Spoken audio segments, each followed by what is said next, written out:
बाळा, आमचीच आठवण काढत होतास ना, त्यामुळेच तर आम्ही प्रकट झालो.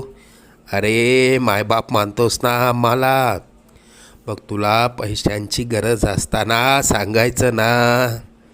कोणापुढेही हात पसरू नकोस.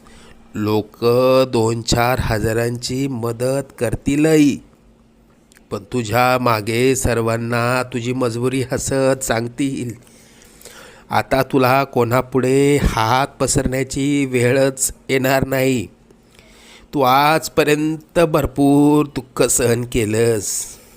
लवकरच तुझ्या रडक्या भाग्यात सुखाचे दिवस येतील. तुझ्या मनात असलेली इच्छा पूर्ण होऊन अक्कलकोटला पेढे घेऊन येणं होईल. येशील ना आम्हाला भेटायला अक्कलकोटला? सगळं मनात